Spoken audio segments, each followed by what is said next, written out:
Stop me if this sounds familiar. You promise yourself things will be different this time, but somehow you end up right back where you started. Same patterns, same mistakes, same frustration. Here's what nobody tells you: you're not broken. You're just running outdated software. Your brain is executing code written decades ago, and you've been hitting restart instead of finding the actual glitch. Stay until the end, because I'm about to show you how to debug your mind instead of just rebooting it. This changes everything. How your brain became a glitched system without your permission. Let's get real about something nobody wants to admit. You're not fully in control. That freaks people out. But it's true. Most of your daily actions aren't conscious choices. They're automated responses running in the background while you think you're driving. Here's the thing that'll blow your mind. Your brain doesn't care about your happiness. It cares about your survival. And to your primitive operating system, survival means one thing: predictability. Even if what's predictable is making you miserable. Think about it. You know that relationship is toxic, but you stay. You know that job is draining your soul, but you don't leave. You know scrolling until a M isn't helping, but you keep doing it. Why? Because your system has classified these behaviors as safe, based on old data. Research from MIT's neuroscience department found that our brains create neural pathways for repeated behaviors, making them essentially automatic. The more you run a pattern, the deeper that pathway gets carved into your neural circuitry. You're literally hardwiring your own prison. But here's where it gets interesting. Every glitch in your behavior is actually a feature that outlived its purpose. That anxiety that keeps you up at night, it used to protect you from real danger. That anger that explodes at minor things, it was once your shield against feeling powerless. That avoidance that kills your dreams, it prevented you from facing rejection when you were vulnerable. Your system isn't malfunctioning. It's running perfectly according to outdated specifications. The code was written when you were 5, 10, 15 years old, dealing with situations you couldn't control, and nobody ever taught you how to update it. So you keep hitting restart. New year, new me, fresh start, clean slate. But you're not addressing the underlying code. You're just rebooting the same corrupted system and expecting different results. That's not change. That's insanity with good intentions. The first step to actual transformation isn't trying harder. It's recognizing that you're running software designed for a threat that no longer exists. Once you see that, everything shifts. Take action. Write down one behavior you repeat that doesn't match who you want to be, what triggers your system crashes, and how to trace them. Now, we're going deeper. You've identified that you're running old code. But where exactly is the glitch hiding? How do you trace a crash back to its source when it happens in milliseconds? Most people approach this wrong. They focus on the behavior itself. I need to stop being so defensive, or I need to quit procrastinating. But that's like trying to fix a computer error by repeatedly clicking the icon harder. The problem isn't the click, it's what's happening underneath. You need to become a forensic analyst of your own mind. And the key is learning to spot the trigger before the crash happens. Every pattern has a launch sequence, a specific set of conditions that activates the old programming. Let me give you a real example. Someone freaks out every time they feel ignored in conversations. They get aggressive, shut down, or leave entirely. On the surface, it looks like anger issues or social anxiety. But trace it back. When they were 12, their parents were going through a divorce and completely checked out emotionally. Being ignored meant being unloved. Being unloved meant being in danger. So their system created an emergency protocol. If you're being ignored, sound the alarm immediately. That code is still running at 35 years old, even though the original thread is long gone. The trigger isn't really about being ignored now. It's about that 12-year-old's terror of abandonment. This is the work. Catching the split second between trigger and response. That's your window of power.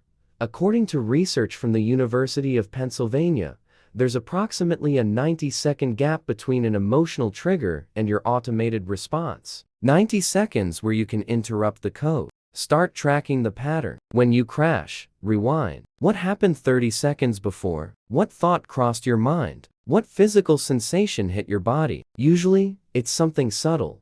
A tone of voice, a facial expression, a situation that rhymes with an old wound. Your body knows before your mind does. You'll feel tension in your chest, heat in your face, hollowness in your stomach. That's your system activating the old protocol. If you can catch that sensation and pause, you've just created space between the trigger and the automated response. Do this now. Next time you feel triggered, stop and name the physical sensation before reacting. Why willpower fails when your code fights back.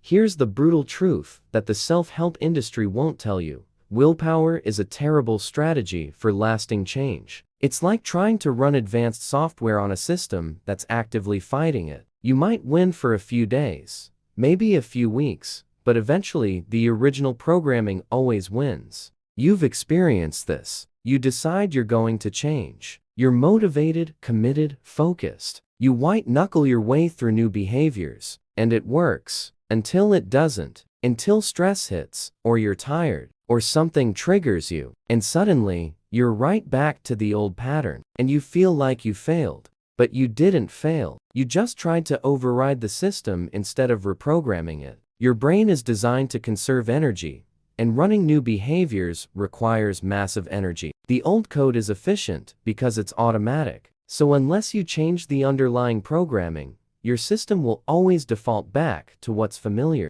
Think of it like this. Your old patterns are like groove highways in your brain. Your new behaviors are dirt paths. When you're stressed or overwhelmed, which route is your brain going to take? The smooth highway, every single time. So how do you actually reprogram? Not through force, through proof. You need to show your system, through repeated experience, that the old threat isn't real anymore. That the code it wrote to protect you is now the thing harming you. A study from Stanford's psychology department showed that behavioral change sticks when it's paired with emotional safety and repeated exposure. You can't think your way out of old programming. You have to feel your way through it. This means creating micro-experiences that contradict the old code. If your system says, vulnerability equals danger, you practice tiny acts of vulnerability in safe environments. If it says, success leads to abandonment, you celebrate small wins while maintaining connections. You're literally showing your brain, see, we tried the scary thing and we survived. We're safe. This isn't about positive thinking or affirmations. This is about evidence-based reprogramming. Your system needs data, not motivation. Speeches, start here. Choose one small action this week that challenges an old belief. Make it tiny and do it daily. Debug. What old code are you ready to rewrite? Drop it in the comments. And don't forget to like and subscribe. How to debug your system instead of constantly rebooting it. Let's bring this home with the most important realization. You don't need a complete overhaul. You need strategic debugging. And there's a massive difference. The transformation industry wants you to believe you need to become someone else entirely. Burn it all down. Start over. Reinvent yourself. But that's exhausting, and it sets you up for failure because you can't sustain being someone you're not. Debugging is different. When you debug, you keep the core system intact. You identify the specific lines of code causing problems, and you update them. Everything that works well, you leave it alone. This isn't about becoming perfect. It's about becoming functional. And here's something that'll shift your perspective. Most of your flaws are actually strengths running in the wrong context. That intensity everyone says is too much. It also makes you deeply passionate. That overthinking that exhausts you. It also makes you insightful. That sensitivity that feels like a curse. It also makes you empathetic. You don't need to delete these traits. You need to recalibrate them. Teach your system when to deploy them and when to dial them back. That's debugging, not rebuilding. Research from Harvard Business School shows that sustainable change comes from building on existing strengths, not trying to eliminate weaknesses. Work with your system, not against it. And here's the final truth. You're never going to be bug-free. New situations will activate old code. Life will throw scenarios at you that trigger patterns you thought you'd resolved. That's not regression. That's being human. The difference is that now you have the tools to catch it, trace it, and adjust it. This is the real work.